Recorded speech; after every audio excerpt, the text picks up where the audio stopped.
Salut! Tu économises déjà des centaines d'euros chaque année avec ma clé de 12. Alors économise aussi sur tes pièces en commandant depuis l'app Mister Auto. Les frais de port sont offerts.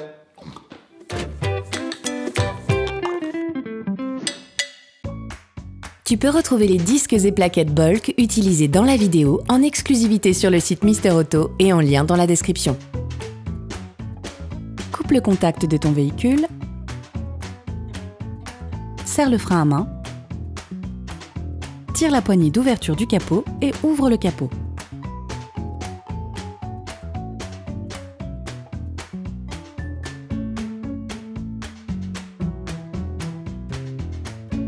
Ouvre le réservoir de liquide de frein. Afin de réaliser le changement des disques et plaquettes sur ton véhicule, il est nécessaire de soulever l'avant de celui-ci et de retirer les roues pour avoir un accès complet. Soulève l'avant de ton véhicule et pose-le sur les deux chandelles. On te conseille tout de même vivement de visionner notre tuto « Soulever son véhicule en sécurité » avant de réaliser cette étape. Tu peux ensuite retirer les deux roues. N'oublie pas de les glisser sous le véhicule. Oriente le disque vers l'extérieur. Cela te facilitera l'intervention.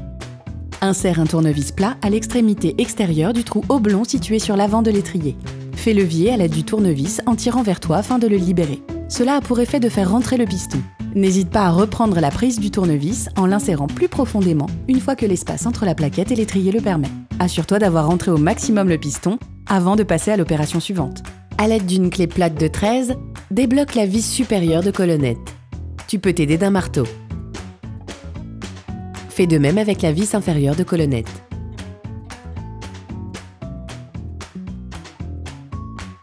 À l'aide d'un cliquet et d'une douille de 13, dévisse la vis supérieure de colonnette. Il arrive qu'il faille empêcher le contre-écrou de tourner en le maintenant avec les doigts ou une clé plate de 15. Fais de même avec la vis inférieure de colonnette.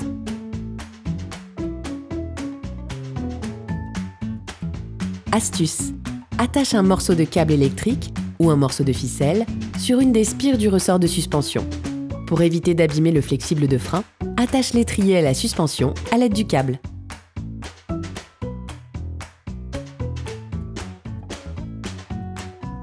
Retire les plaquettes. Pour ce faire, fais-les coulisser en les éloignant du disque.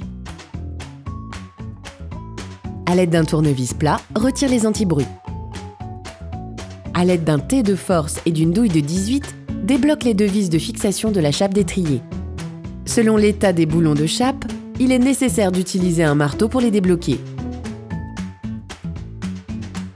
Retire la chape.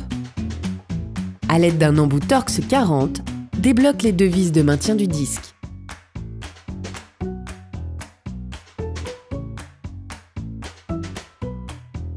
Enfin, retire le disque. Soutiens-nous s'il te plaît. Like la vidéo et abonne-toi. Ça serait vraiment cool. Nettoie avec une brosse métallique le moyeu et une fois terminé, enduis-le de graisse cuivrée. Cela évitera une détérioration par oxydation et facilitera les futures interventions. Munis-toi du nouveau disque. Avant de poser le nouveau disque, il est nécessaire de le nettoyer avec du nettoyant frein et de l'essuie-tout afin de retirer la paraffine de stockage. En revanche, si ton disque neuf est peint, tu peux le poser directement. Pose le nouveau disque et revisse au maximum à la main les deux vis de fixation.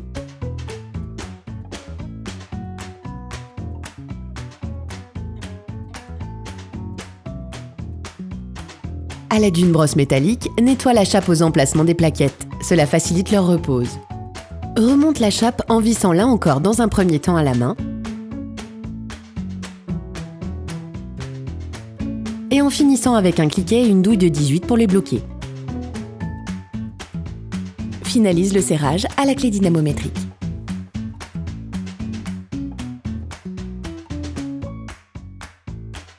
Remonte les antibruits neufs fournis dans le kit de plaquettes. Insère un tournevis plat assez fin pour qu'il puisse rentrer entre les deux parois du disque. Il faudra l'insérer avant la chape pour qu'il puisse venir en buter contre cette dernière. Revisse les deux vis de maintien. Munis-toi des nouvelles plaquettes. Enduis l'extrémité des nouvelles plaquettes avec de la graisse cuivrée.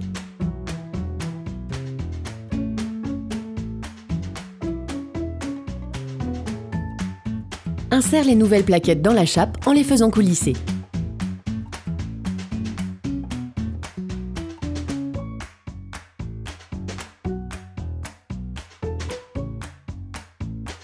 Détache l'étrier.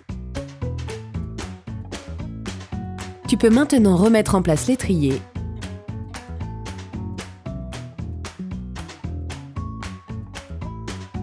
et remonter les vis de colonnette.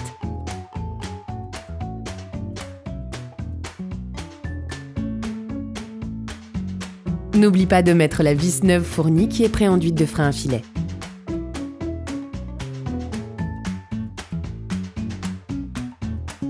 Finalise le serrage à la clé dynamométrique.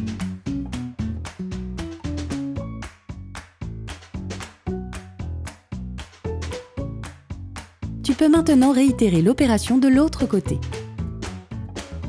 Ensuite, tu pourras remettre en place les roues de ton véhicule et les reposer au sol.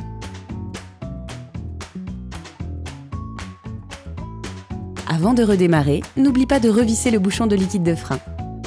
Attention, avant de réutiliser ton véhicule, démarre-le. Pompe sur la pédale de frein afin de rapprocher les plaquettes du disque. Pense à adopter une conduite souple et sans freinage brusque les 50 premiers kilomètres pour ne pas glacer les plaquettes neuves.